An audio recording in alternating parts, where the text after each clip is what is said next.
G'day fellas, and welcome to another Beyond All Reason video. Today we're going to be taking a look at the very best spot that you can grab on this map. However, it is one of the most complicated, complex spots. Obviously, we've done a couple of guides already for Supreme Strait, most notably the geothermal spot, a really great spot, as well as our backline eco spot. But today we're going to be covering a spot that is very commonly taken by the best players on your team. And it's known as this little spot up here. I shouldn't say it's known, but it is this little spot up here towards this top side where you're going to be contesting the water. Now, I actually asked the question, I said, why is it that so many players that are really good always look to take advantage of this? And one of the YouTube comments said, it's because you actually get the most metal, Drongo. You're starting 3, and then you get 1 back here, and then you get an additional 3 on top of that. And on top of that, you also get a geo vent. But that's not just it. There's also plenty more reasons why we do it, and we're going to be watching one of the best players in the world at playing this spot. If you've ever played in a lobby on Supreme Strait, there's a good chance you've played with him. It's going to be Blackwater. So without further ado, let's get to it, because we're going to be watching exactly what he does and how he opens up in this game, because there are some very important timings that we do not want to miss. So starting off, we can see that he's thrown down triple mechs opening by the looks of it. So 1, 2, 3 mexes, and then into a solar collector, and then following it up with a bot lab. I'm curious whether he's going to be adding any wins early on, but one of the things to note, and we can already see him communicating, saying, I will buy. So communicating over to his ally, saying, I want to buy T2. So making sure that he's already putting that out, but we can see it's going to be a double solar collector opening. Now, keep in mind on this map, even though wind is really good, it's variable. I played plenty of games last night on this map. I lost about 3 of them, only one. And one of the things I noted in the games I was losing, the wind was just terrible. And that's because a lot of my builds are just, they're optimized around having really good wind. And those games that you don't have good wind, well, things just go downhill very quickly if you've got everything planned to a T. So it's going to be that double solar collector opening. This is going to insulate him from any wind, whether that's good, whether that's bad. And it just guarantees that he's always going to have the same quality of opening. Makes it really easy. So going into the bot lab, and we do see the opening going for a whole bunch of cons, Lazarus, a tick, and some pawns, but let's see what he opens up with. So it's going to be a Lazarus just to open up with, and we can see that he is maxing out, making sure he's just supervising here. So he's actually guarding the bot lab, and now the Lazarus is going to come out, and it looks like it's just going to be gathering up energy. Not interested in any of those rocks to get metal, and going to be hitting a construction bot. Construction bot going to be turning around, and it looks like it's going to be joining out and helping, and he is just pumping this out non-stop. Now, I will note that he's got quite a low amount of energy income, but remember that the Lazarus is offsetting a lot of that. So now the second construction bot is out, and once the second construction bot is out, the commander is going to make his way up towards the north side. This is really important because there's a key timing here that he's going to be looking to meet. Third construction bot is out, 4th one is on the way. This guy is absolutely mad when it comes to construction bots. I've never seen a man open with this many construction bots first. Very greedy opening. And now that he's gone into that, we see that he's going to be going into a tick, and most likely we'll be moving the tick up onto this spot just for a little bit of line of sight. And the commander is going to be coming out towards this position, and we can see that he's going to be throwing down, looks like a single metal extractor before coming out onto the ocean. And this is where that timing comes through.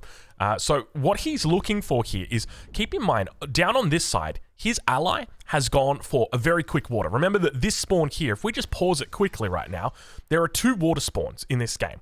You've got the spawn that's closest to the water, and then you've got the spawn that's going to be contesting the water. Now, over on the enemy side, we can see that he's playing up against Ender. Ender's rank 26. That's a pretty solid rank, or a pretty solid true skill rating. So he's definitely not a slouch here. But we can see what he's going to be doing is looking to attack very quickly with an assault frigate early on in this game. He's got the commander boosting this out as well. So he's looking to go for a rush. And that's very key here, because the timing is very much based on when this rush hits. So we go back on board with Blackwater right now. We can see he's still yet to make it out towards his position, and we see those pawns coming out. So maybe just anticipating a bit of a hover attack. It is quite common that players will go for a hover opening and look to put pressure on towards this main base, because you can see it is undefended at this point, and the tick is indeed up towards that geo spot, just scouting it out for the moment. And back towards the base, now starting to reclaim the bot lab. So we can see the Lazarus in here with the 3 construction bots, and one of those construction bots has come out now. Going to be looking to complete the last 2 mexes, And on this front line, now we start to see the very first sea building that he's going to be placing down, and it's going to be this torpedo launcher. I'm not sure exactly what they're called. Harpoons, the offshore torpedo launcher. And have a look at the timing on this bad boy. It is coming up right now. You know, if you left this 10 seconds later, these ships are on your doorstep. So when it comes to the timing on this, Blackwater has got this absolutely perfect. And the Harpoon is going to be able to hold on any kind of pressure that gets put on here and will allow the shipyard to come up. He's also put the shipyard up against the edge of the map, which means it's very difficult to be flanked here. So as an example, if you were to put the shipyard over here, then you can be flanked from the left, flanked from the right. Obviously from the north, you can be attacked. But here he's got his back to the wall, and that's really important. And so now going to start supervising or start guarding up that shipyard, and you can see that the dolphins are just going to start coming out. He's got just dolphins in the queue with the repeat on, so just going to start spamming out dolphins like a madman. 3 mexes are all up, and where do we go from here? We're going to that geothermal, baby. So back towards the base, you can see that the construction bots have finished reclaiming the construction lab, or the bot lab, and are now working on throwing down wind. So keep in mind, he went for an early solar. The early solar is to just stabilize the build, make sure it's not immune from wind, or not gonna be hurt by wind, and then obviously follows it up with wind, because wind is very, very good on this map. But we can now see a little bit of pressure being put on towards this front. Some rockets going to be coming in off the water. Looks like it's just going to be the missile corvette that's going to be doing that, the little herring. I'm not too familiar with all of the water at this point, but I'm slowly learning, and we see that now going to be throwing down some tidal generators, which are very, very effective, though technically wind is more effective on this map, and throwing down a naval radar. And now looking to begin pushing out with the dolphins. These guys are very fast. We can see just how much he's able to overwhelm the front line here of his enemy, even though he's gone for these big big attack boats. What are they called? The frigates. Just completely getting surrounded and out microed at this point. Over on the other side, we see a couple of supporters coming through. And just going to absolutely destroy them. And with that, he's now going to put the pressure on. So not going to take the foot off the gas. Actually, never mind. He's just going to return back to base and just going to continue that production. But we start to see the Grim Reaper is now going to be coming out. I like that name. That is very good. And that's going to be a res sub. So very similar to your resurrection bot on the mainland. The resurrection sub is going to be resurrecting your units out here, or just reclaiming. Now back towards the base. Now I don't think we mentioned it, but he did actually add a second Lazarus in. We can see that they are just gathering up that energy, stabilizing it, and at this point it's very much a lane orientated game, in that you've got a lane here basically, and it's your job to try and win that lane. And sometimes the jungle will come and gank you, that being the form of somebody else getting on the water, but most of the time it's just going to be that 1v1 out here, and it's your job to try and outwit and overcome the enemy. And we can see Blackwater's already managed to do that. He's got that foothold on water. He's now going to begin to establish control, and we can see that the green player Ender has got a bit of a difficult problem now, because there are plenty of dolphins coming out here looking to put pressure on, maybe look to attack. Meanwhile, Blackwater is now going to start taking even more metal. There's 3 metals up here that he's going to be able to throw down mexes on. Now, normally what you see is the air player will come out and contest these quite early, but that hasn't happened. And even if it was, the commander would just put an end to that so quickly. 6 minutes into the game, good luck stopping a commander.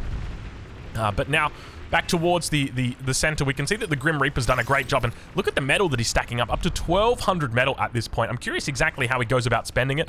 On the shoreline, we can see that he's got beautiful control here, in that he's thrown down the construction turrets, and they're between these two. But I love the fact that he's got these energy converters, because all of them are turned off. But just remember, as soon as that geo comes online, they're all going to be turned on. So it's a really smart move to front load those, because it just guarantees that you're going to be collecting all that metal almost immediately. And you can see that he's pinging out saying, I will buy, sharing 860 metal. How many does this guy want? Oh, and plus 2 butlers. I love that he puts in the order. He says, oh my lord, that is very, very funny. Oh, he quite literally does an order. He's like, I will take one advanced con, 2 butlers, and a Zeus. Thank you very much. Oh gosh, that's very funny. So towards this top side, of course, making sure that he grabs the 3 mexes immediately, and then now he's going to be throwing down static defense. So we can see he's gone for a couple of these used to be known as defenders, so I'm going to call them defenders, and some LLTs on the front line. I'll do my best to try and adjust back or change out the names that I refer to. Now, he's thrown up the radar over here as well. and is just working towards that geo, not rushing up the geo. It's obviously not a huge component of this build order. Like when you were to compare it to building the GA or the Geo, the GA rather, the GA, the Guardian's Angel, the Geo over here, this is very integral into the way that this position's played.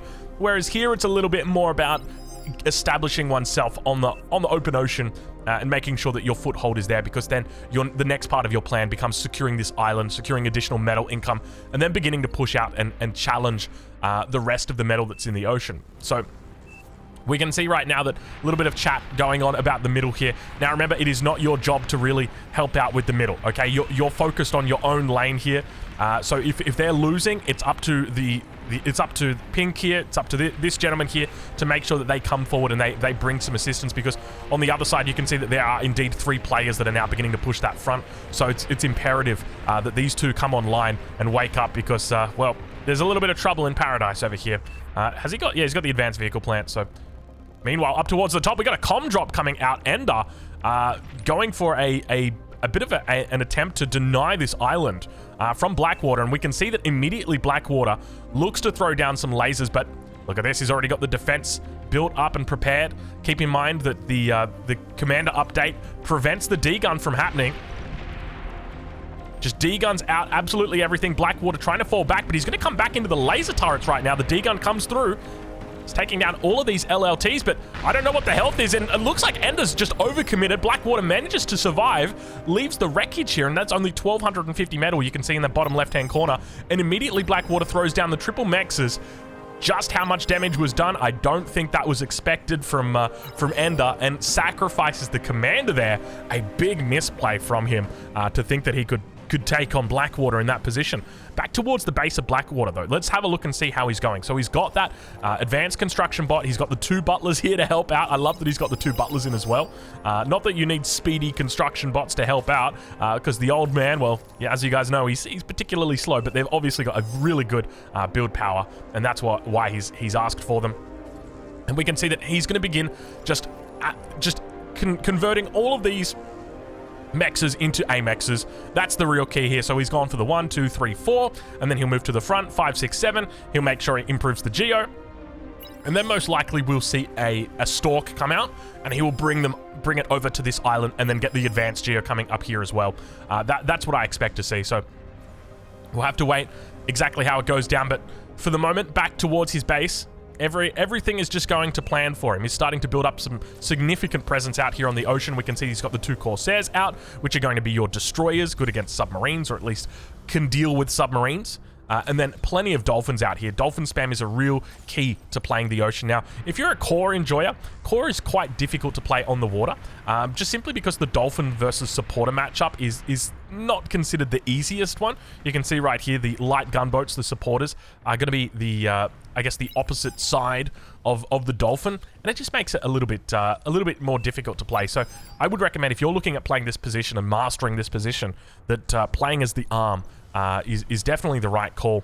And we can see that now he's going to continue expanding out with the sonar, bringing it forward, and on that back line, just continuing to add in the advanced metal extractors, doing a really good job, and just going to move forward. I love the way that he's front loading here with the advanced construction bot, just because of the walk time. It really takes so long. You can see right now as he finishes with the butlers, they're just going to run out straight away. These guys, you know what they used to be called? FARCs back in TA. Fast Assist and Repair K-bot, I think it was. It was a FARC.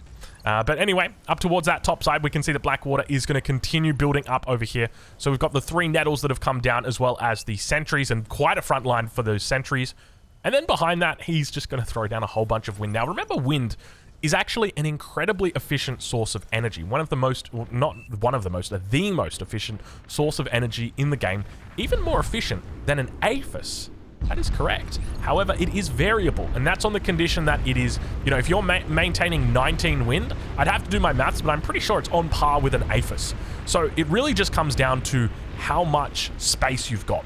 But speaking of space, he's going to be fighting for more space on water, as the dolphins just completely surround everything that's out here. Now, keep in mind that when you're playing up against this position, you're playing up against 3, 4, 5, 6, 7, 8 metal, 9, 10 metal positions. So if we take a look now from Ender's spot, he's picked up every single one of those. So he's got quite a bit of metal going for himself right now. The one thing to note is obviously we've got the 1, 2, 3, 4, 5, 6, 7 metals down here, and then 8, 9, 10 up here. So we are having, it's a pretty even battle, realistically, when it comes to it. As long as Blackwater's able to secure this island, obviously it's quite close to Blackwater. So definitely the plan is there, and he understands exactly how to play this position. So now the commander just going to be building a whole bunch of wind. You can see that he's spacing them out as well, just making sure that the chain reaction's not going to be possible here. If a bombing run comes in or something happens, they're not going to go boom, boom, boom all together. Back home, we've got the Citadel coming up. Now, there's a couple of options that you can go for with regard to anti-nuke when playing in this position. The first one's obviously Citadel, very safe. The second one is going for a, I can't remember the name of it, but it is the aircraft repair ship. I'm gonna go with that, and it's got an anti-nuke on board now, which is really cool. I like that addition. So obviously the problem with going that is you need to have tier 2, and he hasn't gone into tier 2. He's just playing tier 1, and we can see just overwhelming his opponent at this point. And at this point, water has been completely won. He's dominated it, and he's now on the shoreline of the enemy. He's done a really decent job, and keep in mind he's got plenty of let's see if I can grab them right here. So 21 dolphins, which should be more than enough to cover this entire shoreline. It's not particularly easy to push someone back off the water once they've got full water control as well. You can see the destroyer is going to be able to destroy everything that's underwater here as well. Look at that. Look at that. Beautiful, beautiful work there.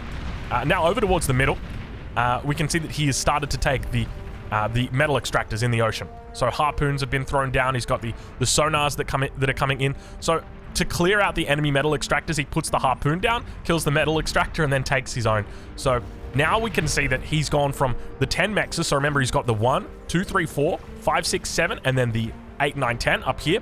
He's gone from 10 to 11, 12, and will shortly be on 13, 14, 15, 16. And if he really wants to get cheeky, he can start jumping on land. And I've seen games where he does this. He will jump on land and start making a land push from the north side and really start splitting his lane. I feel like I'm watching an LCS game where there's a split pusher. You got that Tryndamere top who's just pushing non-stop for all you League of Legends players out there. But we do see now the advanced shipyard is going to be coming through. So what I was talking about before was this bad boy right here, the Haven, the aircraft carrier with anti-nuke. It is also another option for you for anti-nuke. Obviously not going to be taking that route here.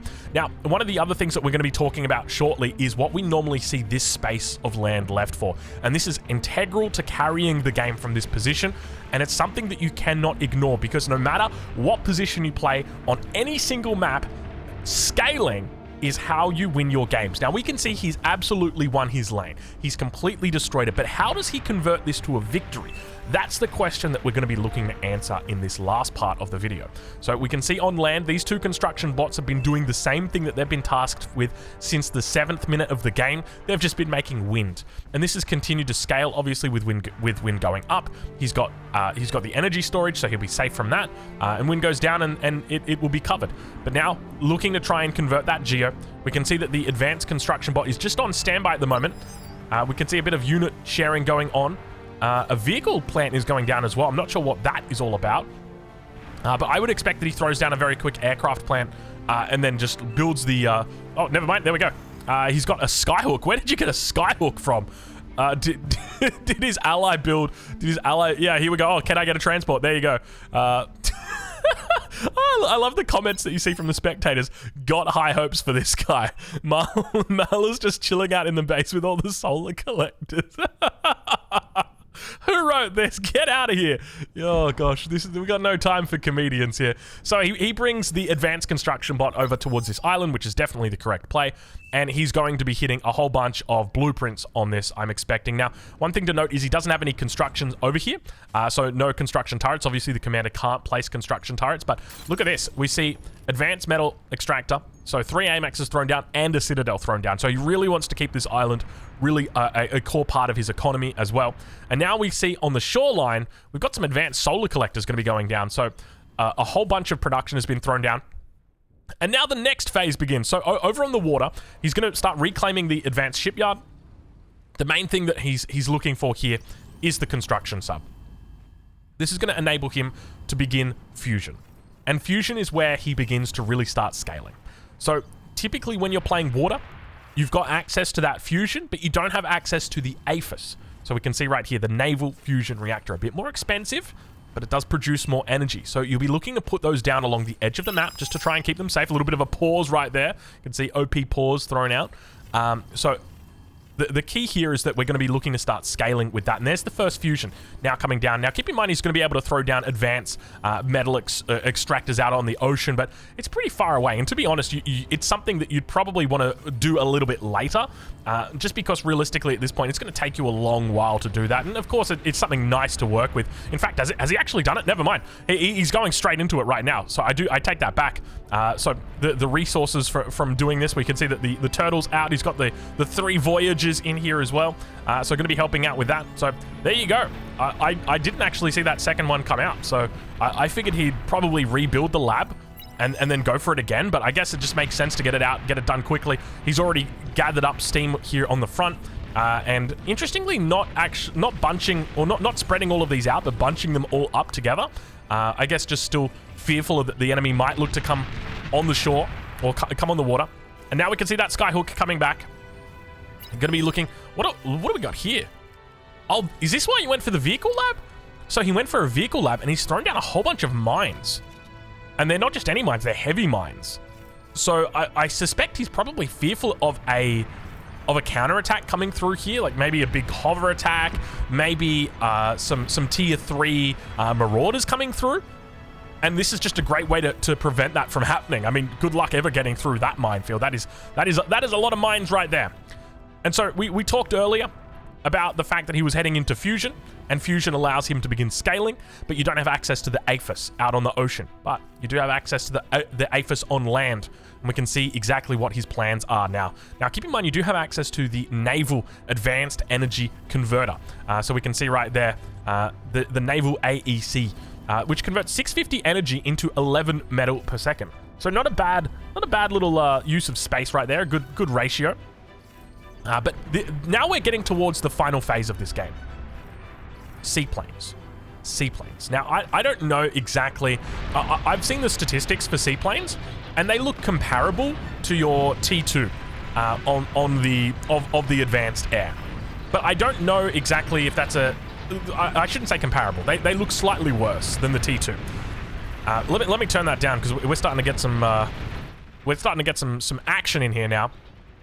So I would say they look slightly worse than the T2, but they are cheaper. That's one thing to note, and we can see that he loves to go for it. So we can see double seaplane platform coming through. So essentially the phase that he's now looking to done, he's secured water, and what he's going to be doing is using this as an avenue to gain access to the back line. Because you've got different lanes here. That's the best way to think of it. You've got the front lane, which is obviously, not really doing too much. You've got the other side lanes, which aren't really doing too much either, even though we've got 2 people out on water. We haven't secured that yet. The only lane that's really won at this point is Black Waters. So how are you going to get to the back line? Well, you're going to get to it through your own lane. So it makes a lot of sense with how he's doing that. And we can see a whole bunch of fusions being thrown down. So he's going for a 3rd naval fusion out here. At the same time, he was working towards an APHIS, but did cancel it. That was a pretty early APHIS that he was going for. Normally, the general rule is you want to go for about like 2 or 3 fusions if you're making units, and then begin making that APHIS. And then from there, you can look to reclaim those fusions, get that metal back, and invest them into the APHIS. Because remember that your fusion is a lot more efficient with the energy than the, or rather, the APHIS is a lot more efficient with the metal invested compared to the fusion. 4,300 for 1,000 versus 9,700 for 3,000. So you're looking at 12,900 versus 9,700. Now we can see that fusion, that APHIS is going to go down just as the fusion up towards this top side is going to be finishing. Now, I suspect the reason he's putting this down is because... Actually, never mind. I was going to say because he's going to have his nanos just building up the existing nanos that he's got, but he's really focusing on getting this one out and looking to start playing into that late game scaling position, which is so damn important. Let's check in with the island, though, and see how he's going here. So we did throw down the Citadel, and Commander's just chilling out. At this point, he's kept the Commander alive, and he's just leaving him up here. He's pretty happy with himself at the moment. He's cleaned up the entire water. So we saw him come up towards this north side, and he's even thrown down some naval radars out here just to make sure that there's nothing back behind him, making sure that there's no real threat coming in behind him. And if we take a look at the... let's see if we can... I'm trying to do a double click right now. I do have the double click going. Let's see if we can watch from his player view. I'm trying to get all the green circles up, though. It's not going to show me, I don't think. Yeah, so when you select multiple radars, it doesn't give you that beautiful green, that ocean. But essentially, he's got 100% coverage out here on the ocean, with the exception of, like, maybe this back corner. Actually, no, I take it back. He's got the back corner covered. Everything is covered. So there's nothing getting past him at this point, which is very, very key. He's got 100% control out here, and now starting to take air control as well. So if we look at the numbers that he's got sitting out here, he's up to 38 cyclones. Now, the cyclone is going to be it's a seaplane swarmer, but think of it as like your anti-air. It's the fighter of the water. The one key here is that the swarmer can go underwater, so you can use it to ambush or to hide. But yeah, that's essentially the key. So now back towards the water. He's done a great job here with his naval construction turrets, but definitely running a little bit low on metal. This is the point right here where I'm starting to reclaim my naval fusions.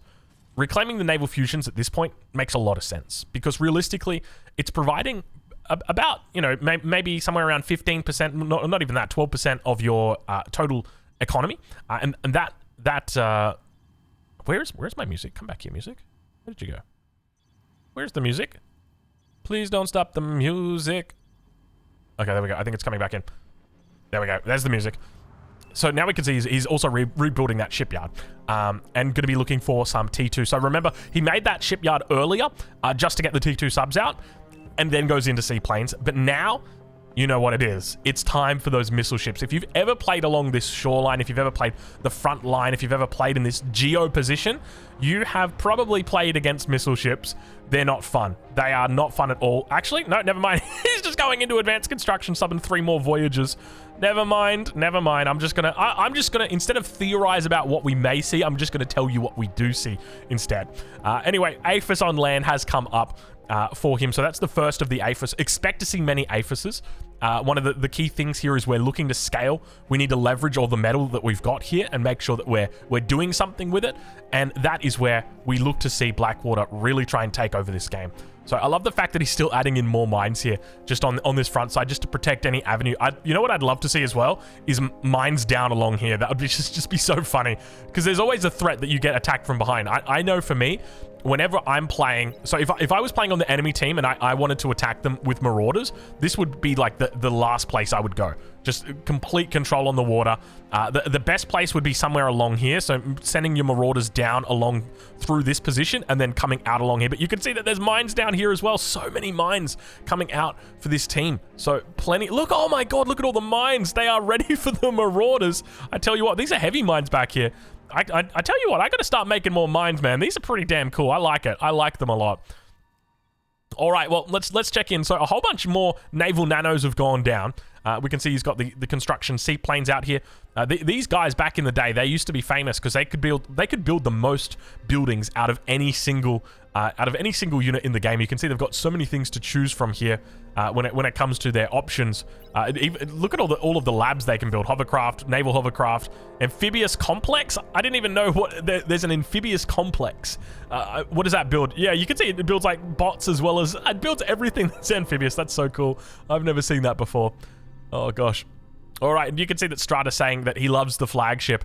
So Strata's decided he's going to help out in water and going for a flagship. But this is starting. This kind of hurts him, right? Because at this point, Strata, these two players ideally need to be our big eco players, and we could see that we've got some interesting artwork on the screen right there. But these guys ideally need to be our eco players, and we're at 26 minutes in. So I'd be hoping for somewhere around the number of about like 7 APHIS at this point, maybe 8 APHIS, and we're not quite there yet. And I guess this is part of the reason why it's really important that I point out that you need to be the carry, and it's not about it is about relying on your teammates for the bare minimum, right? Like, we expect them to hold the front. If they don't hold the front, well, that's because of because there's been a lack of communication here or a lack of coordination. And it's our job to secure this water and then leverage that to begin carrying the game. And that's exactly what Blackwater's doing here. He's not relying on the enemy, he's not relying on the backline to be his eco. And look at this. We now start to see the next line of APHIS coming through. So going to be going up to 5 APHIS out here. That's the plan at the moment. And expect him to add in a second row of construction turrets down here Normally we see the 3x3 block, or not the 3x3 block, but the 3 deep. And here we go. We've got a big attack coming through. This is a key focus of what he looks to do. So sends the fighters first. Bombers coming up the rear. Huge attack onto green now. Beautiful shots coming through. And now sending on those seaplane bombers, the tsunamis, onto the back line. We can see, is he trying to reclaim? I'm pretty sure I just saw him trying to reclaim those seaplanes coming through. And if you hit one of those converters, it's gonna be a good game, but he's not even going for it. He's going for the APHIS. And the APHIS goes boom, and that is the game right there. That is the game. When you kill an economy like that, you are just, there is no coming back from that. I mean, I say it's the game, it's not really. Like, we could see a Calamity come up in the middle and that wins the game. But that is a nail in the coffin right there for the enemy team. That is a significant leveraging of position. So that's what we were talking about, right? Utilizing this position on the water to try and take advantage of that backline and try and find a way through. And we saw what he did. So he came through first with the Cyclones. So I'm still trying to select. I wish I didn't have to hold down shift to select these units. So he comes through first with the Cyclones, clears out that air wall, or if there's any air wall at all, he tries to clear it out, and then follows up with the bombers. And just massively focusing on getting out those seaplanes. But now we see, what have we got? We've got some missile cruisers coming out, the longbow. So this is what we were talking about before, the longbow. An incredibly annoying unit to deal with on the water. Also going for some Dragon Slayers. Back in the day, these used to be called Shredders. Watch out for Shredder. Yes, they used to be called Shredders back in the day. But yeah, throwing down the 4th APHIS now and just really starting to scale. So let's do a quick stock check. We're coming up on that 29-minute mark. In fact, we might wait until 29 minutes, and then we'll do a global stock check and just see how far ahead Blackwater is from the rest of them, or whether he's managed to catch up to those back lines of the enemy. You know what? Something tells me he may have caught up to the back lines of the enemy. When you're sitting over there and you lose everything, well, it's not going to be pretty, is it? So meanwhile, on the water, he actually never reclaimed the naval fusions. He's still got the naval fusions out here, which is, you could view it as a misplay from an economic perspective, but you could also view it as a safety protocol, in that if he gets attacked on land and loses all of his energy production, he's going to be in a bad spot. So this is, at least is a little bit of a backup. So let's do our 30-minute stock take and see where we're at this point in time. So on his team right now, Blackwater sits on 16k. It's a little bit hard to see, so apologies to all you mobile viewers out there. 16k energy, 370 metal. Or 376 metal, technically. His next closest is Marla, who is on... Actually, no, I take that back. It's Strata on 12k with 163, and we see 11k, 218. So when it comes to metal, he is absolutely destroying when it comes to his allies. He's really carrying on the metal. Energy still needs a little bit more oomph. Let's compare him to the enemy team, though. Obviously, we've lost a huge threat over here on the back line, but let's take a look and see what we can find. 5k, 2.5k, 3.2k, 2k, 67 energy coming through for Scav. Oh, poor Scav. Sophie, 1.1k, 376 for Ender. How is Ender? Oh, Ender's on 376 as well, because he got hit by that bombing run. And then 2.7k. So have a look at the difference between these two. 56k against 17k. And you know what it all goes back to? It all goes back to just that bombing run. So it's been a lack of air presence has been exploited here. And that's where that real destruction has come through from Blackwater here. So let's ride back on board with Blackwater now and watch as he looks to try and take this game from a lane-winning position to a game-winning position. So there's additional APHISes. APHISes? What's the plural of APHIS? Anybody know? Are going to be coming up. But now we focus on the next stage. So you can see that it's all incremental, right? Like, he starts off very basic, goes for the bot lab, makes sure he gets the harpoon down, throws down the naval lab, begins building up those dolphin numbers. After he's got a little bit on the water, makes sure that he moves out over towards this island, establishes control there, makes sure that he's got a presence there, gets T2, starts upgrading everything with the T2. Then once he's really built up his numbers on water, pushes out, takes control of the water. Once water is taken control of, the next up are the seaplanes, Then he takes control of air. Once he's taken control of the air, now he's going to focus on getting out the missile cruisers. And it's a real just like beautiful plan that he's got. And now look at all the anti-air as it looks to come out. Plenty of flax, but he's focusing down that Geo. If he hits the Geo, it's going to be absolutely massive, and it hits everything. All the bombers managing to hit that Geo perfectly. Takes out all the long-range big berthers that we saw on the front line, and that is so much damage. And that's going to give him absolute...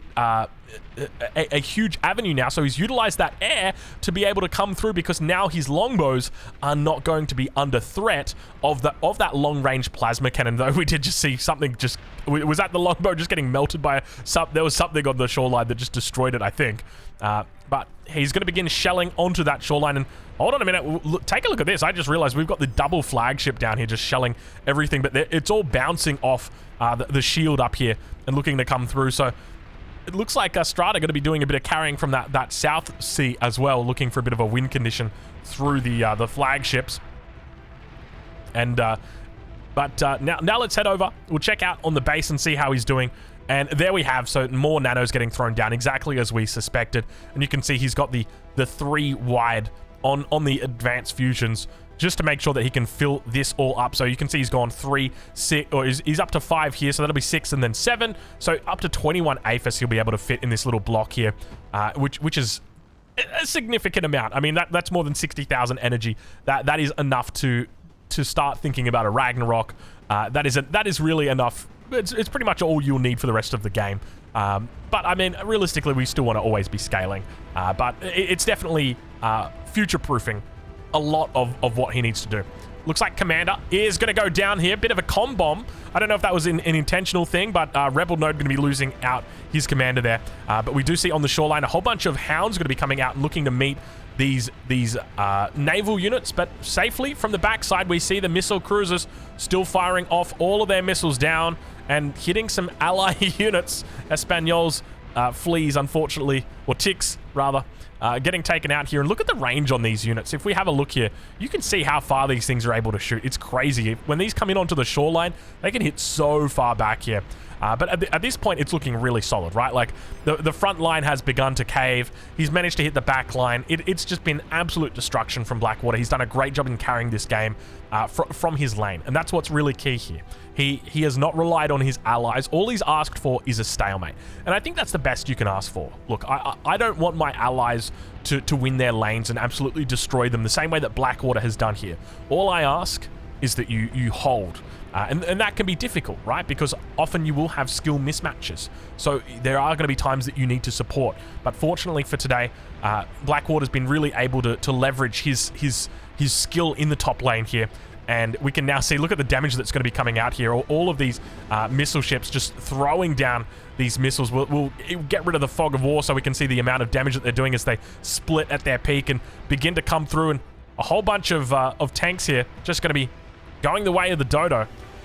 I like the short-range attack on these. They're literally right here.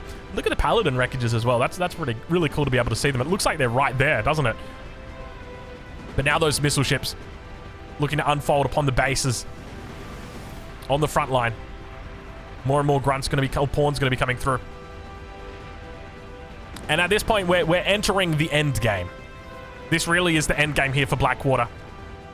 The APHIS are all coming down. You can see him throwing down the advanced energy converters on the other side as well. How many construction turrets have we got here? So we've got, it's a 4 by, what is it? What are we talking? 56. So more than 100 construction turrets here. And Sophie in the chat saying, uh-oh, he found the rocket ship. Implying that he didn't have it earlier, but he's got it now. And I think it's really relevant that he waited this long to get those rocket ships, because I don't think he was able to defend them earlier.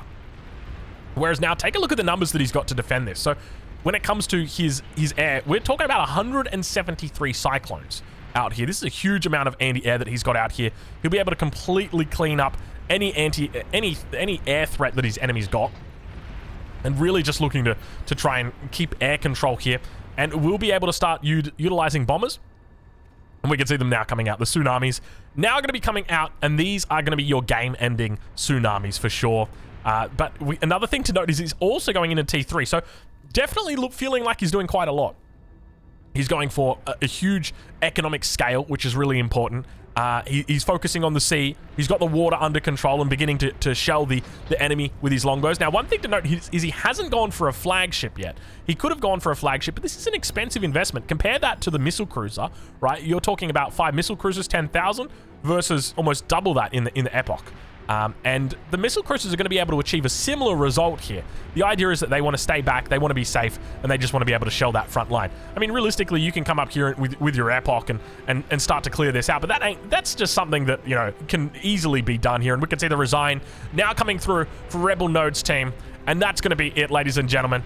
So the game about to be called, and all the commanders are going to be going boom, and that's how it's done from that top position. This is why the best players, when it comes to Supreme Strait, will always look to take this position.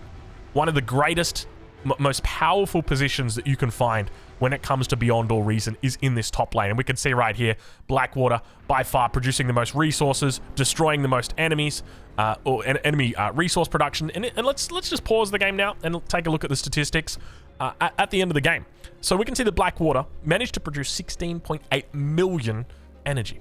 385,000 metal. Don't even bother looking at the enemy team. It's disgusting. It's disgusting. It is absolutely disgusting. The nearest on his team was 243k metal. So more than 140k metal over the top there. Like you're talking about, you know, add 50% and you're still not at what Blackwater is. When it comes to energy, once again, not even close. So a huge component of this is the early game, but also a large component is scaling.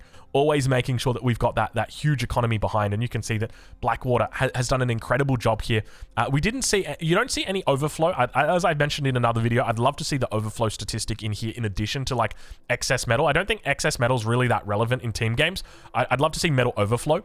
As a statistic, just to get a bit of an idea on how people are managing their economies. But I don't remember looking at Blackwater and thinking, oh, that's a fair bit. Actually, no, there was one stage in the early game, just before he paid for the butlers and the advanced constructions. That was the only point where it kind of looked like he was going to start overflowing. But other than that, fellas, that's going to be it. If you think I missed anything, please leave a comment down below. Keep in mind, I'm still relatively new to Beyond All Reason, even though I got lots of experience with Total Annihilation. But if you got any feedback, please let me know. Any criticism, please let me know. I'm very open to it. Yeah, that'll be it. So thank you so much for watching, and we'll catch you guys in the next one.